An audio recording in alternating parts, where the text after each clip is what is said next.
ആഹാ ബെന്നി, ഈ കാറ്റൊന്ന് ശ്വസിച്ച് നോക്കിക്കേ. ഇത് വെറും ഓസ്ട്രേലിയൻ എയർ അല്ല, ഇതാണ് ലക്ഷറി എയർ. $1.5 മില്യൺ ശുദ്ധവായു. എന്താ ജോസ്മോൻ ചേട്ടാ ഒരു ആട്ടിൻകാട്ടത്തിന് മണം വരുന്നുണ്ടല്ലോ? അതാണ് Benny natural ecological vibe, natural ecosystem എന്നൊക്കെ കേട്ടിട്ടില്ലേ? ഈ നെയ്ബർഹുഡിലൊന്നും അങ്ങനെ എളുപ്പത്തിലൊന്നും വീടൊന്നും കിട്ടില്ല മോനെ.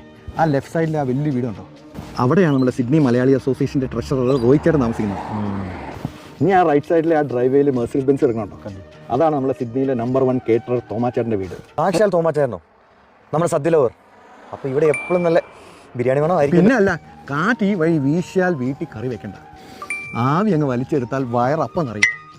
അങ്ങനത്തെ ഒരു ലൊക്കേഷനാണ് ബെന്നി ഇത്. അമ്പടെ ജോസ്മോൻ ചേട്ടായി ലൊക്കേഷൻ ആണെന്ന് തയ്പ്പിച്ച പോലെ ഉണ്ടല്ലോ. നമുക്കെന്നാ പതുക്കെ കയറിയാലോ? That's a spirit my boy. അകത്ത് വേണ്ടി കാത്തിരിക്കുന്ന ഒരു 1-തരം 5 സ്റ്റാർ രാജ കൊട്ടാരമാണ്. വാ ജോൺ, മോളിക്കുട്ടി, ഇതാണ് ബെന്നി. ഞാൻ പറഞ്ഞ ആൾ എത്തിയിട്ടുണ്ട്. അതല്ല ജോണേ, ആള് ഭയങ്കര ബിസിയാ, ഒരു താപ്പാനിയാ. ലോക്കൽ ഹോസ്പിറ്റലിലെ നെറ്റ്വർക്ക് എഞ്ചിനീയർ ആള്. ഹോസ്പിറ്റലിലോ? അത് കൊള്ളാലോ.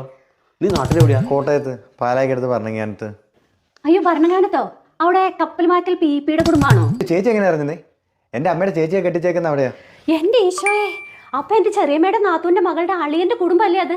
നീ നമ്മുടെ സ്വന്തം ആളാണല്ലോ കൊച്ചേ. ആണോ? എന്നാ പിന്നെ എന്ത് വീട് കാണൽ? നീ അകത്തേക്ക് കയറി പോടാ, നമുക്കൊരു ചായ കുടിക്കാം. വീടിനെ പറ്റിയൊക്കെ നമുക്ക് പിന്നെ സംസാരിക്കാം. അല്ല ജോണെ, കമ്മീഷൻ വീടിന്റെ ഇൻസ്പെക്ഷൻ സമയം പോവും. ഉണ്ടായിരുന്നേ ജോസ്മോനെ, കുടുംബക്കാർ തമ്മിൽ സംസാരിക്കണേന് ഇടയിൽ നിൽക്കാതെ. ബെന്നി വാടാകത്തേക്ക്. ഇത് നോക്കിയുടെ ബെന്നി, ഇത് നിന്റെ വല്യമ്മയുടെ ഇളയ അനിയത്തിയുടെ നാത്തു മേരിക്കുട്ടി. ഈ മീശ ഉണ്ടോ? പണ്ട് പുള്ളി ഗൾഫിൽ വെച്ചിരുന്ന മീശ ഉണ്ടോ? ഈ നിക്കണ നിന്റെ പെങ്ങളല്ലേ ഈ സൈഡിൽ നിക്കണത്? ബെന്നി, നീ നമ്മുടെ സ്വന്തം ആളായതുകൊണ്ട് ഈ വീട് നിനക്ക് ഡയറക്റ്റ് ചെയ്യും. ബ്രോക്കറും വേണ്ട, ഒരു മാങ്ങാത്തിലും. അപ്പൊ ഡീൽ ഫിക്സ്ഡ്. ജോസ്മോനെ, നീ വഴിക്ക് നിൽക്കണ്ട, പോകുമ്പോ ഫ്രണ്ട് ഒരു ചാരിയിട്ട് പൊക്കും.